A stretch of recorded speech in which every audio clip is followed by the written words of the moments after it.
Buenas tardes, nosotros somos el equipo 9 conformado por Leslie, Pablo, Abraham, Alonso y su servidora Damaris. Nuestro facilitador es el doctor Santiago Saavedra y vamos a hablar sobre la endospora bacteriana.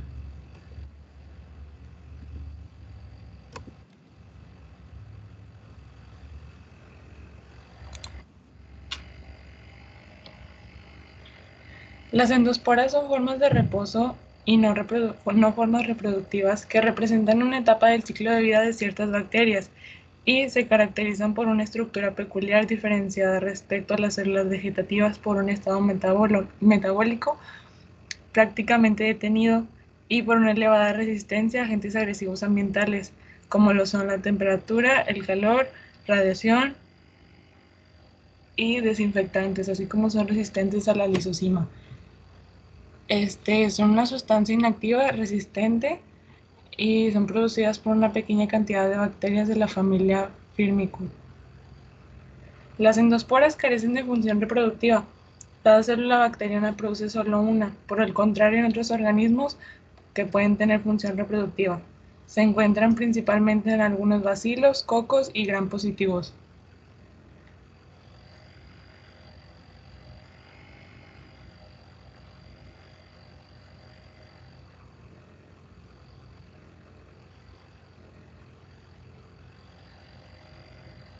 La endospora está cubierta por varias capas que le dan protección o resistencia a diversos factores. En la capa más externa encontramos el exosporium, que es una cubierta fina en forma de saco delgado y flojo, a base de proteínas y polisacáridos.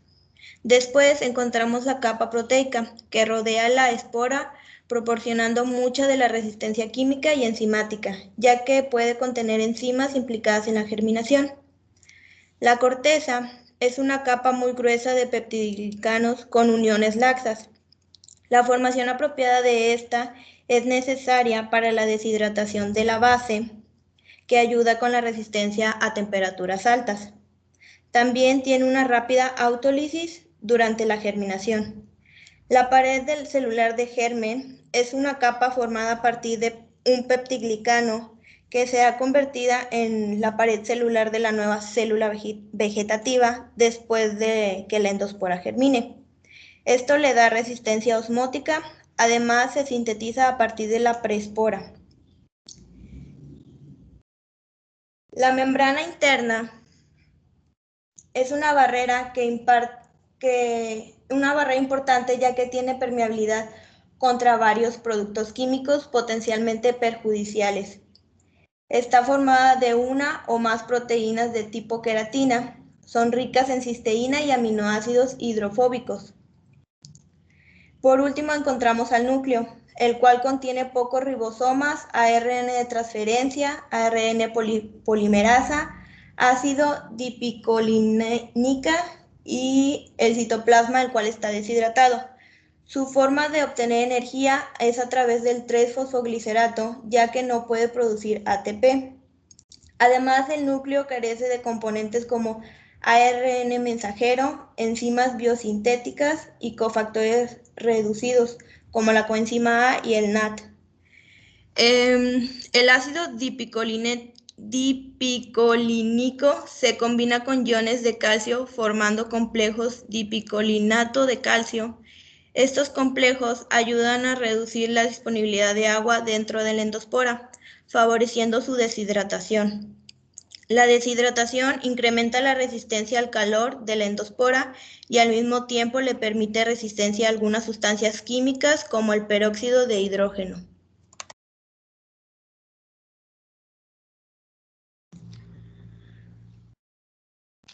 Además, las esporas, al momento de verse en un microscopio óptico, se les puede observar el tamaño relativo de dicha espora y su situación en el esporangio. Según el diámetro de la espora, sea mayor o menor, dependiendo del caso, las esporas pueden ser deformantes o no deformantes. Además, la localización de la espora dentro del esporangio se puede dividir en tres diferentes, que es la terminal, la subterminal y la central. La terminal es al final del esporangio, la subterminal es casi al final y la central justo en medio.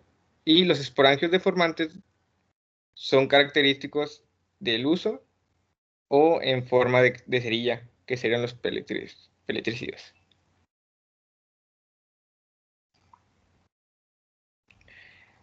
También podemos encontrar los cuerpos parasporales, de los cuales algunas bacterias pobladas, los dichos serían Bacillus thuringiensis y Bacillus polypiap, y algunas especies de Clostridium. Además, la función de estos cuerpos en la esporulación es sobre todo en bajas condiciones alcalinas, y se disuelven y la proteína se convierte en una poderosa toxina para distintos insectos.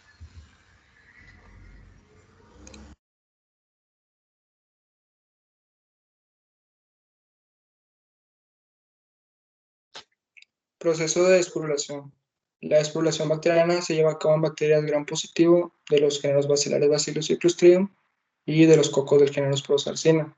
En ambos casos se presenta como un fenómeno adaptativo en respuesta al agotamiento de la fuente de carbono, nitrógeno y en algunos casos la fuente de fosfato.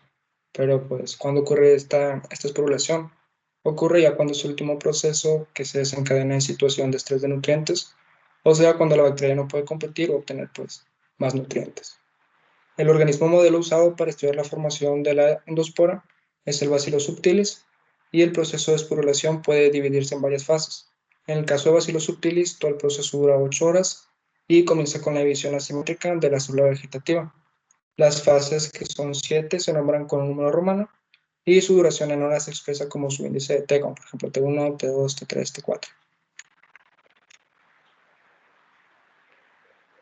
En la fase 1 está la célula vegetativa y en esta fase se condensan los cromosomas formando un filamento que se le denomina filamento axial de cromatina, parte del cual será destinado a la endospora. Y aquí, en vez de iniciarse una división celular simétrica con un septo central, se forman dos espículas de la pared celular cerca de los polos hacia el interior, como se puede ver en la imagen de la célula, rodeadas de la correspondiente invaginación de la membrana citoplasmática. Aquí lo que ocurre es la división celular asimétrica y pues también se degradan proteínas viejas y los aminoácidos se emplean en fabricar proteínas específicas pues, de la esporulación.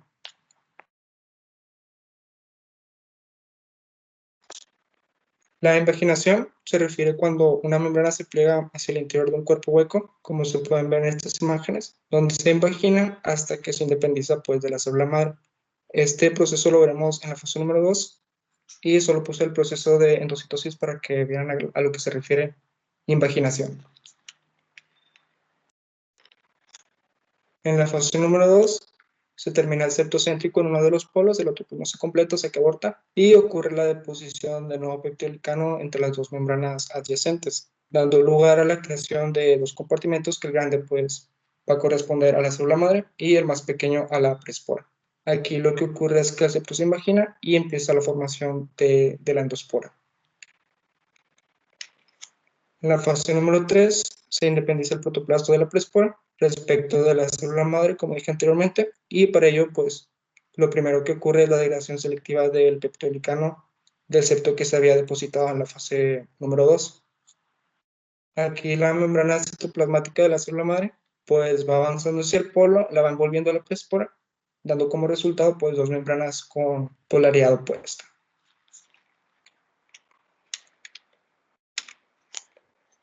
En la fase número 4 se forma ya casi por completo la corteza de la espora por deposición del peptidolicano entre las dos membranas. También se deposita el peptidolicano de la pared celular. Comienza la síntesis del ácido dipicolínico, que es DPA, así como la acumulación del calcio.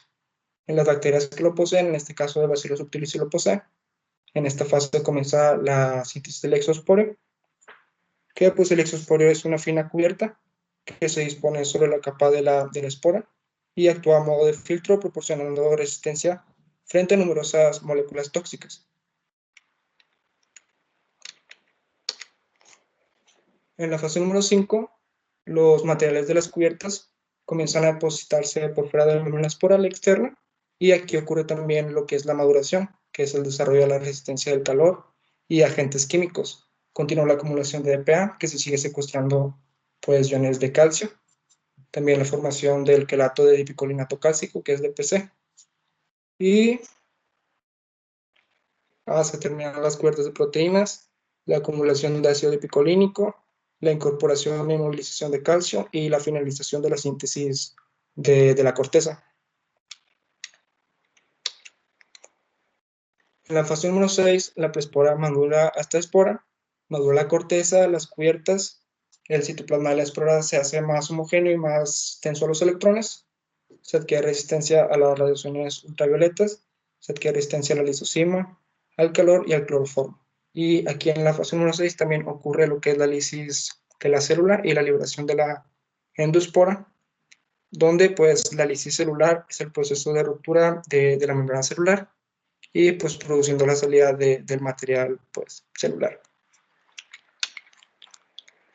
Y ya por último, la fase número 7 es la liberación de la endospora. Endospora madura por autólisis de la célula madre y el exosporio pierde agua y se pega a las cubiertas, esperando pues a que haya mejores condiciones para vivir.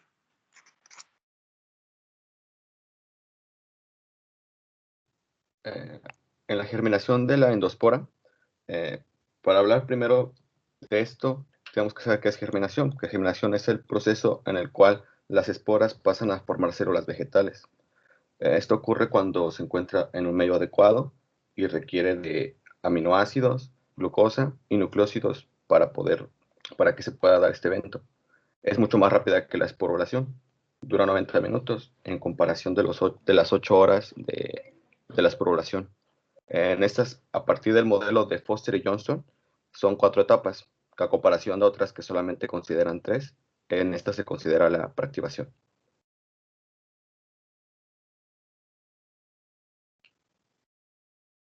Preactivación. Todo esto se realiza antes de germinar. Las células requiere que sus cubiertas se alteren. En el ambiente, en el medio ambiente, en el sistema natural, en la naturaleza, esto ocurre por erosión, por envejecimiento progresivo. Pero se puede esto dar artificialmente en un laboratorio, en donde para alterar sus cubiertas se puede tratar a las esporas en altas temperaturas, pero inferiores a su inactivación, que son 100 grados centígrados, por radiaciones ionizantes o a través de pH bajos.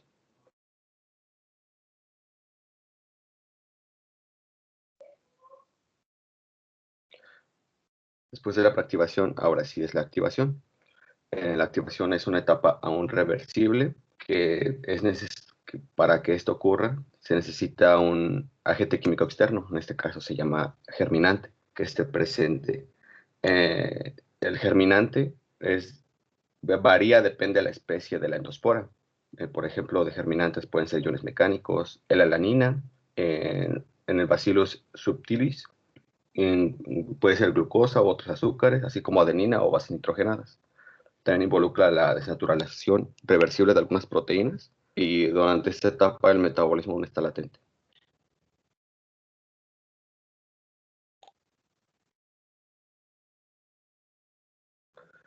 La activación, de manera breve, en un resumen de información muy detallada, lo puse en 3 pasos, en donde primero el germinante es detectado por un receptor alostérico a nivel de la membrana esporal interna. Después que dicho receptor se activa, adquiere una capacidad perolítica específica que le permite romper la proenzima, que hasta ese momento se encontraba covalentemente unida al peptidoglucano de la corteza. Después, la enzima resultante reconoce al lactama del NAM y lo comienza a hidrolizar, o sea, al peptidoglucano. Y como consecuencia empieza a entrar agua a la espora, por lo que empieza a crecer, y la espora pierde su capacidad de refrigencia, que es de refractar la luz, y comienza a perder la resistencia al calor.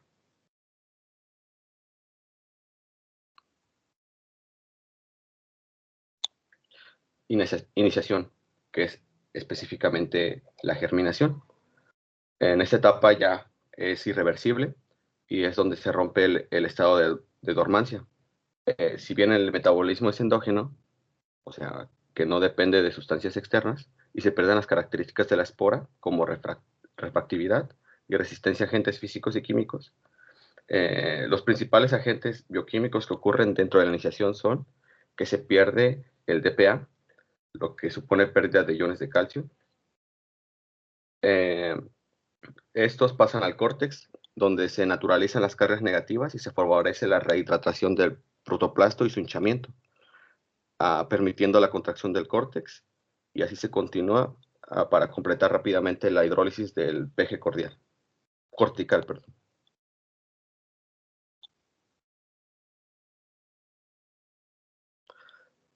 También el 3-fosfoglicérico se convierte en 2-fosfoglicérico, y este PEP a su vez dona su fosfato de alta energía para producir ATP. Las pequeñas proteínas SAPS se hidrolizan en una proteasa específica que estaba inactiva hasta ese momento. Así los aminoácidos de las SAPS se reutilizan en la síntesis de nuevas proteínas por parte de la pequeña dotación de ribosomas y demás moléculas. La ARN polimerasa comienza a sintetizar ARN, o sea que comienza la transcripción de genes vegetativos. Por último, la etapa de terminación y crecimiento ulterior. En esta etapa hay una alta actividad biosintética con la síntesis de las proteínas, ARN mensajero y componentes estructurales. Se desarrolla la pared celular, se forma la célula vegetal y aparece ya el metabolismo exógeno, de modo que la espora puede formar nutrientes del exterior y metabolizarlos.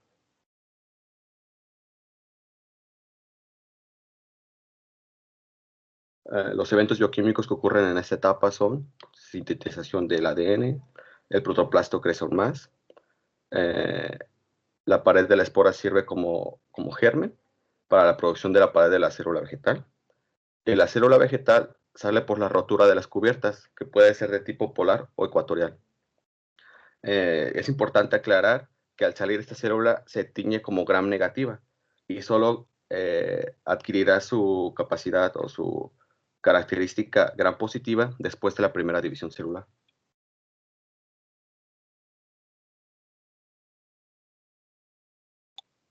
Aquí en esta imagen podemos ver la salida de la célula vegetal al final de la germinación. Lo que se rompe es en donde estaba antes, y esta es la salida de la célula vegetal como tal.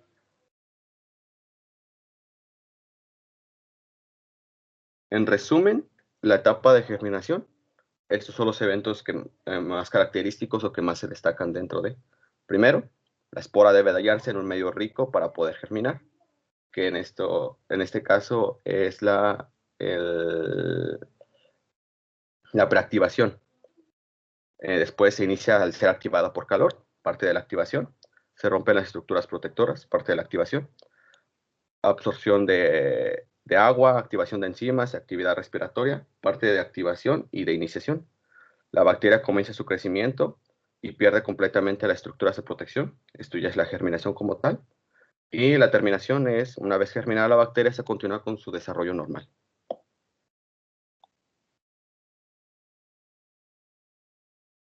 Muchas gracias por su atención.